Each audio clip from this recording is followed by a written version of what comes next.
Actes chapitre 27. Lorsqu'il fut décidé que nous embarquerions pour l'Italie, on remit Paul et quelques autres prisonniers à un centenier de la cohorte Auguste, nommé Julius.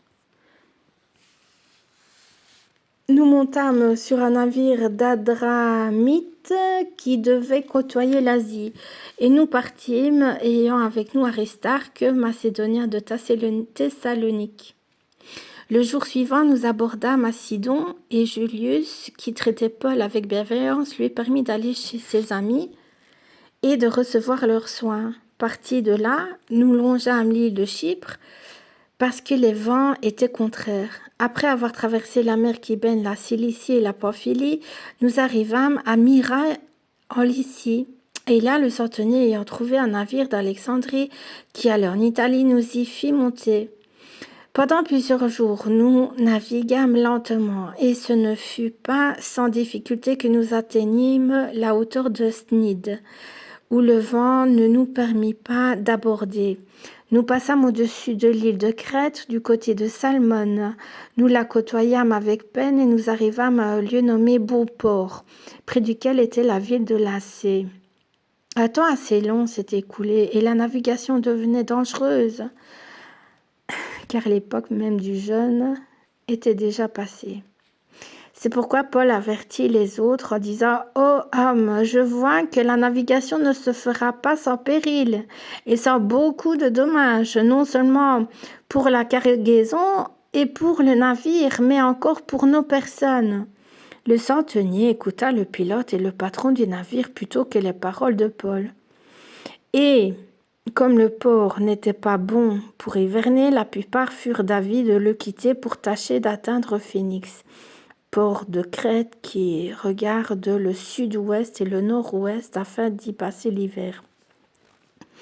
Un léger vent du sud vint à souffler et, se croyant maîtres de leur dessein, des Eudesaciennes, ils levèrent l'ancre et côtoyèrent de près l'île de Crète.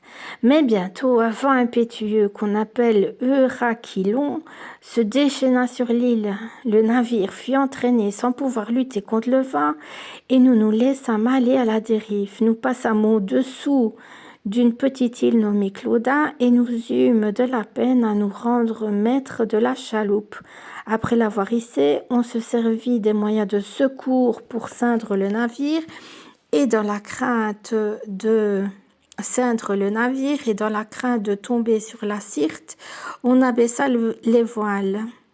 C'est ainsi qu'on se laissa emporter par le vent. Comme nous étions violemment battus de la tempête, le lendemain on jeta la cargaison à la mer et le troisième jour, nous y laissâmes de nos propres mains les agrès du navire. Le soleil et les étoiles ne parurent pas pendant plusieurs jours et la tempête était si forte que nous perdîmes enfin toute espérance de nous sauver.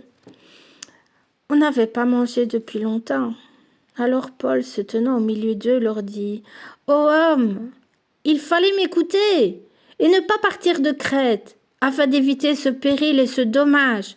Maintenant je vous exhorte à prendre courage, car aucun de vous ne périra, et il n'y aura de perte que celle du navire. Un ange du Dieu, à qui j'appartiens et que je sers, m'est apparu cette nuit, et m'a dit « Paul, ne crains point. Il faut que tu comparaisses devant César, et voici Dieu t'a donné tous ceux qui naviguent avec toi. C'est pourquoi, ô homme, rassurez-vous, car j'ai cette confiance en Dieu qu'il en sera comme il m'a été dit. Mais nous devons échouer sur une île. » La 14e nuit, tandis que nous étions ballottés sur l'Adriatique, les matelots, vers le milieu de la nuit, soupçonnèrent qu'on approchait de quelque terre. Ayant jeté la sonde, ils trouvèrent 20 brasses un peu plus loin. Ils la jetèrent de nouveau et trouvèrent 15 brasses. Dans la crainte de heurter contre des écueils, ils jetèrent 4 ancres de la poupe et ils attendirent le jour avec impatience.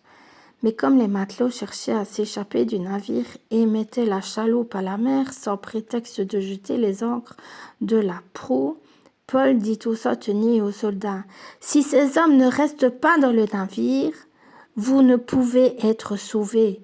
Alors les soldats coupèrent les cordes de la chaloupe et la laissèrent tomber.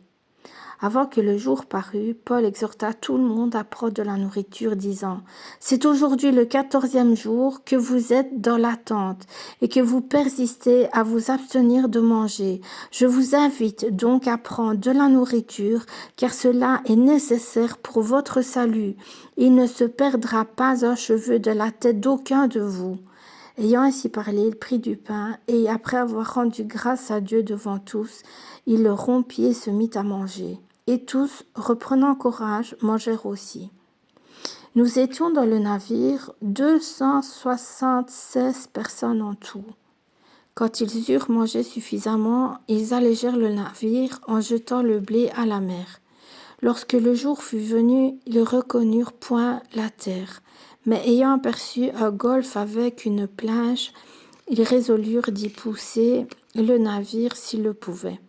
Ils délièrent les ancres pour les laisser aller dans la mer et ils relâchèrent en même temps les attaches des gouvernails, puis ils mirent au vent la voile d'Artimone et se dirigèrent vers le rivage. Mais ils rencontrèrent une langue de terre où ils firent échouer le navire, et la proue, s'étant engagée, resta immobile, tandis que la poupe se brisait par la violence des vagues. Les soldats furent d'avis de tuer les prisonniers et de peur que quelqu'un d'eux ne s'échappât à la nage. Mais le centenier, qui voulait sauver Paul, les empêcha d'exécuter ce dessein DE2SIEN. Il ordonna à ceux qui savaient nager de se jeter les premiers dans l'eau pour gagner la terre et aux autres de se mettre sur des planches ou sur des débris du navire, et ainsi tous parvinrent à terre sains et saufs.